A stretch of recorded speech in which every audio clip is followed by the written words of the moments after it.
नमस्कार। आज हम एक बड़े दिलचस्प विषय पर बात करने वाले हैं, बातचीत की कला। हाँ, और इसके लिए हमने क्रिस वॉस की किताब नेवर स्प्लिट द डिफरेंस के कुछ अंश चुने हैं। सही। वॉस कोई आम लेखक नहीं है, वो एफबीआई के पूर्व टॉप हॉस्टेस नेगोशिएटर रह चुके हैं, तो अनुभव तो जबरदस्त होगा। बिल्कुल। और उनका जो मूल आइडिया है वो ये कि बातचीत सिर्फ लेन देन या समझौते तक सीमित नहीं है। अच्छा। हाँ, ये असल में इंसानी भावनाओं को समझने और थोड़ी चतुराई से सामने वालों को प्रभावित करने की कला है। तो आज हम देखेंगे कि उनकी ये जो रणनीतियां हैं, जो उन्होंने इतनी हाई स्टेक सिचुएशंस में इस्तेमाल की, वो क्या हैं। और ये भी कि हम अपनी रोजमर्रा की जिंदगी में इन्हें कैसे इस्तेमाल कर सकते हैं। चलिए तो फिर शुरू करते हैं। किताब का नाम ही है नेवर स्प्लिट द डिफरेंस, मतलब बीच का रास्ता मत निकालो। थोड़ा अजीब नहीं लगता ये?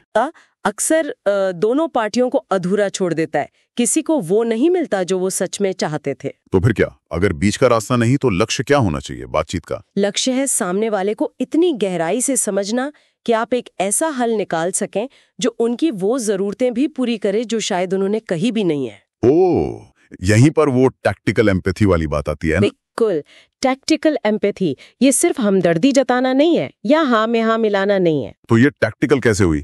टैक्टिकल इसलिए क्योंकि आप जानबूझकर एक रणनीति के तहत सामने वाले के नजरिए को, उनकी फीलिंग्स को, उनके डरों को समझने की कोशिश करते हैं। अच्छा। वॉस कहते हैं कि लॉजिक से पहले इमोशंस को एड्रेस करना जरूरी है। जब किसी को लगता है कि हाँ मुझे समझा जा रहा है, तभी वो आपकी दलीलें सुनने को तैयार होता है। पहले कनेक्शन, फिर समाधान। ठीक है। और इस कनेक्शन के लिए एक टेक्निक है मिररिंग। ये क्या चीज है? मिररिंग बहुत ही सिंपल है। आप बस सामने वाले के कहे आखिरी कुछ शब्द, मान लीजिए 1 से 3 शब्द, एक सवालिया अंदाज में दोहरा देते हैं। जैसे कोई उदाहरण? मान लीजिए कोई कहता है ये काम बहुत मुश्किल लग रहा है, तो आप बस कहें मुश्किल लग रहा है। लेकिन ऐसे किसी के शब्द दोहराना थोड़ा बनावटी या अजीब नहीं लगेगा? लग सकता है अगर ठीक से ना किया जाए, पर सही टोन और सही समय पर इस्तेमाल करने से ये अजीब नहीं लगता, बल्कि ये सामने वाले को दिखाता है कि आप ध्यान से सुन रहे हैं। अच्छा। और इससे वो ज्यादा सुरक्षित महसूस करते हैं और ज्यादा खुलकर बात करते हैं। ज्यादा जानकारी मिलती है। हाँ, ज्यादा जानकारी। ठीक है। तो मिररिंग से बात आगे बढ़ी, फिर आती है लेबलिंग टेक्निक। सही। लेबलिंग में आप जो महसूस कर रहे हैं कि सामने वाला क्या फील कर रहा है, उसे एक नाम देते हैं। मतलब उनकी भावनाओं को पहचानना। हाँ, जैसे आप कह सकते हैं ऐसा लगता है कि आप इस बात से थोड़े निराश हैं, या मुझे लग रहा है कि आप थोड़े परेशान हैं। ऐसा लगता है, मतलब सीधा इल्जाम नहीं लगाना। बिल्कुल। इससे डिफेंसिव होने का चांस कम हो जाता है। और जब आप सही लेबल करते हैं ना, तो सामने वाले को अक्सर एक राहत मिलती है। राहत? कैसी राहत? कि हाँ, कोई है जो समझ रहा है मेरी हालत। इससे तनाव कम होता है, भरोसा बनता है। ये दिलचस्प है। एक और बात जो मुझे थोड़ी चौंकाने वाली लगी, वो थी नहीं की ताकत। मतलब हम तो चाहते हैं कि लोग हाँ कहें। हाँ, आमतौर पर तो यही सोचते हैं, पर वॉस कहते हैं कि नहीं सुनना कोई बुरी बात नहीं है, बल्कि अच्छी हो सकती है। अच्छी? कैसे? जब कोई नहीं कहता है तो उसे लगता है कि कंट्रोल उसके हाथ में है, वो सेफ फील करता है। ओह।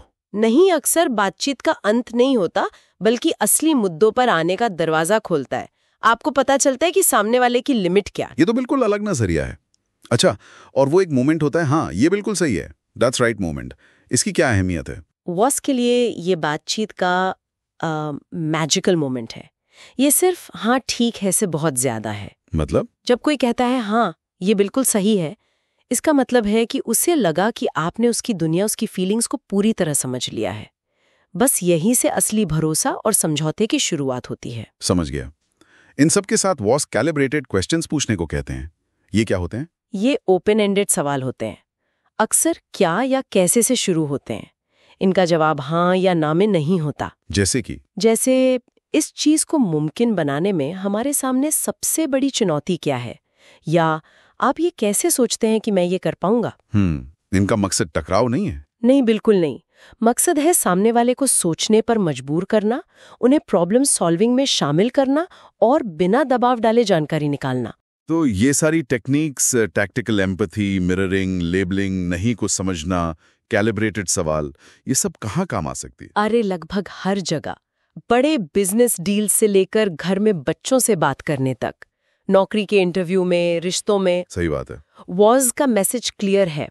अच्छी बातचीत लॉजिक और इमोशन का बैलेंस है। हाँ, हालांकि ये भी मानना पड़ेगा कि कुछ लोग इन तरीकों को थोड़ा मैनिपुलेटिव या जोड़ तोड़ वाला मान सकते हैं। हाँ, ये आलोचना बिल्कुल जायज है। ये तकनीकें हैं तो बहुत शक्तिशाली और इनका इस्तेमाल जिम्मेदारी से होना चाहिए। फोकस तकनीक पर ज्यादा लगता है, शायद नैतिकता पर थोड़ा कम।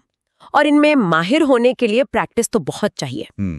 तो कुल मिलाकर बातचीत एक कला है, एक डांस जैसा, जिसमें सहानुभूति, समझ और रणनीति सब शामिल हैं। और असली जीत किसी को हराने में नहीं, बल्कि एक ऐसा रास्ता खोजने में है जिससे दोनों को लगे कि हाँ, कुछ बेहतर हुआ।